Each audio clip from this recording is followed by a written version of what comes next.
everybody, welcome back to my channel. I hope you're all doing well today. So I'm just outside actually making a different video for some parts that I'm making for my Dyna. And while I was out here doing this, I figured maybe I'd make just another short little video just to kind of give you guys some tips and tricks that I've been taught from my dad just about how to make parts like this turn out a little nicer if you're cleaning them up on a belt sander or with a grinder or something like that. So I'm definitely not very good at this. I've not been doing it for a very long time. I could be a lot better than I am, but there are different tricks that my dad has learned over his years of fabricating that he's taught me, and they're things that I'm just practicing all the time and trying to be better at. So I wanted to pass some of those tips on to you guys, and hopefully it'll help you guys with your fabricating and especially with your grinding and stuff, because unlike hair, metal does not grow back if you take too much of it off. So these are a couple that I've already kind of finished. I've just rounded off my corners and stuff. And same with this one. I've rounded off my corners and stuff and just kind of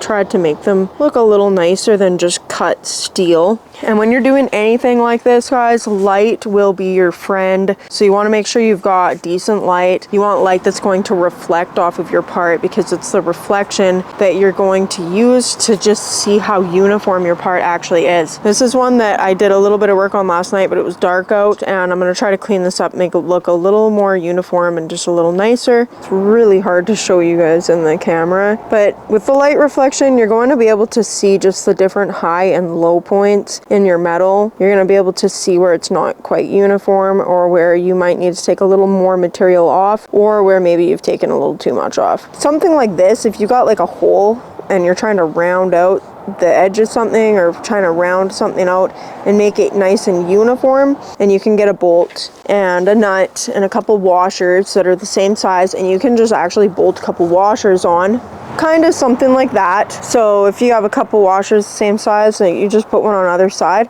and that's going to really help you out as a guide. You can use different size washers for however big of a curve you're going for.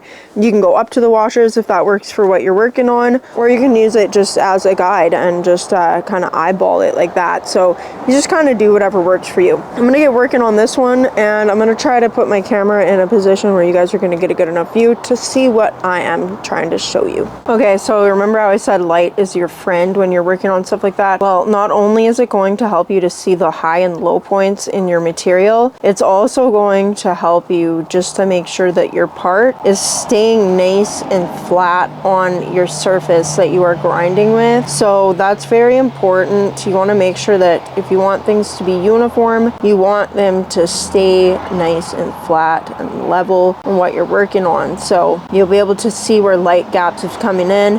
And if you're holding your part there and you've got a little more light coming in on one side than the other, you know, you're either not holding your part straight, or you just have a high spot in your material there. Also, you don't want to stay in the center of your wheel. You kind of want to wear your belt evenly. You don't want to wear out all of your sanding material in the center of your belt.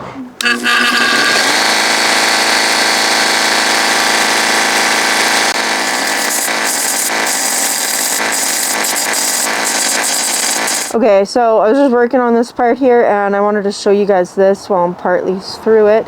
But you can see the way the light's reflecting off the metal there, and you can clearly see that the belt sander is hitting this spot in the center of the part there more than it's hitting the edges. And that's just because my material is a little higher in the center, just because of this plate. It's kind of always got like rounded edges. This is cut out a 3/4 inch plate. I'm probably not going to take that down all the way for it to be flat. I'll probably just kind of even it out going the opposite direction here, kind of like this, and just kind of give it a nice rounded look. But I just wanted to show you guys that as an example of what I was talking about earlier. And I'm going to kind of use this method for rounding out this corner. I'm going to do it like this direction a little bit. When I am rounding corners, I kind of like to do them this way. Like, you can work on the flat like this and kind of round it out. I feel like I can get my corners a little nicer if I work on the point. I find I can feather it out a lot nicer. I find it makes it a little easier to make it uniform.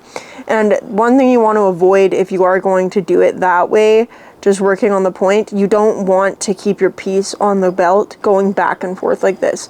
You want to do a pass you want to lift your piece, and you want to start back at the beginning. Because every time you stop, even that short amount of time, it might not feel like any time at all, that you're stopped there, you're taking material off of the ends.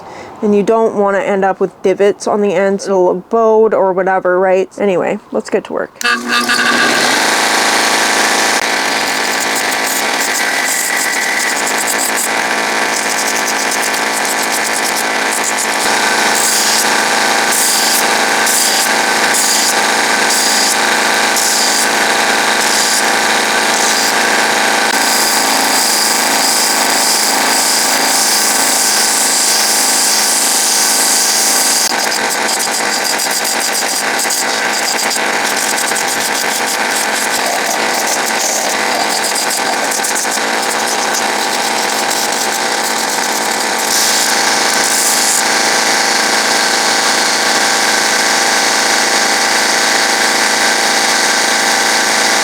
Alright guys, so I'm back inside because it's really cold outside. It was really hard being out there grinding all this stuff.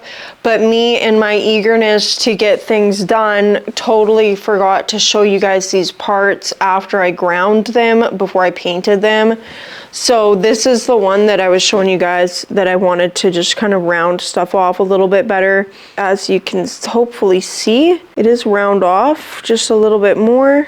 And the most essential tool you're going to need is patience, because none of this stuff comes quickly or easily, and it does require quite a bit of a patience and attention to detail just to be able to get things looking nice. But I hope that helps you guys out. I hope you guys like this video, and if you guys found this useful, or if you like what you see, or if you just like me, or even if you don't like me but you like my bikes, then like, comment, subscribe, do all those things you guys do. And like always, I will catch you all on the flip side. Peace.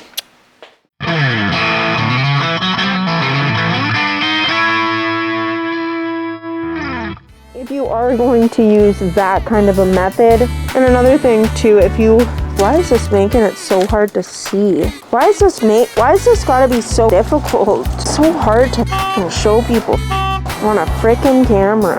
So another thing too, if I am rounding corners out, kind of just going on the point like this, you don't want to, say that again. Another thing too, if you are gonna round your corners out off, I really wish this would stop being wait. You don't, man, this mass, instead of keeping it, actually, hold on. This is just such a pain in the ass, man.